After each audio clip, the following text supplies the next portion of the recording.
Governor Dana mentioned Operation Choke Point, and that is a term that's very familiar to crypto companies in Silicon Valley and fintech companies. Basically, it refers to an effort by the federal government, including the SEC, to basically regulate blockchain and crypto companies out of existence. They really feel like they're being driven out of the country. And I'm not talking about scammy ones or the totally fake ones like FTX, but really high quality, good companies, including companies that are public like Coinbase. And these guys are basically begging the government for just a framework. They're just like, tell us how to operate legally and we'll do it.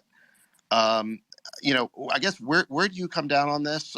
What is your view, I guess, broadly of Bitcoin and people's right to hold Bitcoin and to transact Bitcoin? And Dogecoin. You have every right to do Bitcoin.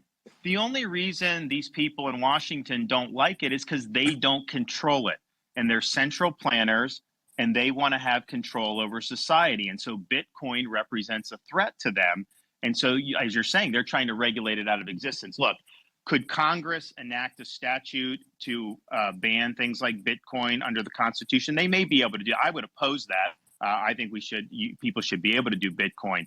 But Congress has never addressed this in this fashion. And for the bureaucracy to just do it on their own and make it so people can't operate in that space, that's what we mean when we say we've got to return the government to the people's elected representatives who are our voice to be able to make these decisions. And so as president, we'll protect the ability to do things like Bitcoin. I think these are people that are sophisticated. They can make decisions. There's risks involved with it, but let them do that.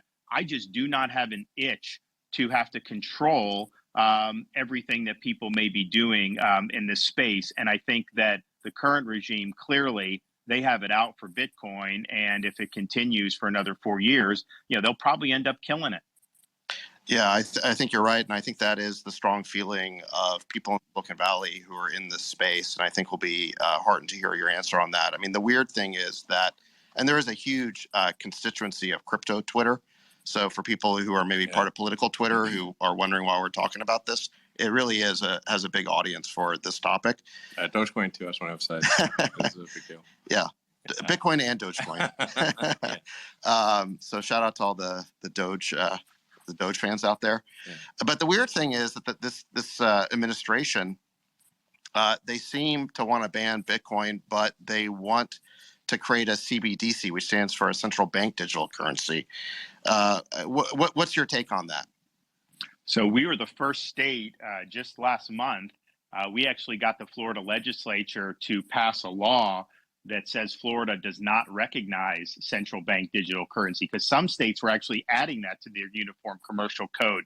The federal government's studying this. We did the opposite and say we didn't. Now, the reason why we did that is because what the Federal Reserve has said is, well, we're going to consult with Congress. We'll consult with the executive branch. We don't have a CBDC right now. And ideally, we would get authorization for Congress. Well, wait a minute.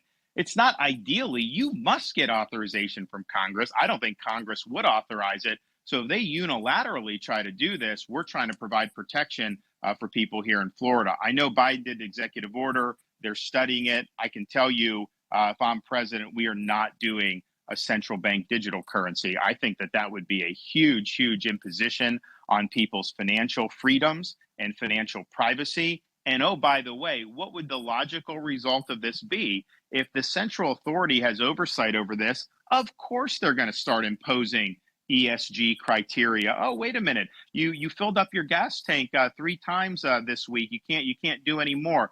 The sky of how they would be able to manipulate this. So I see it as a massive transfer of power from individual consumers to a central authority.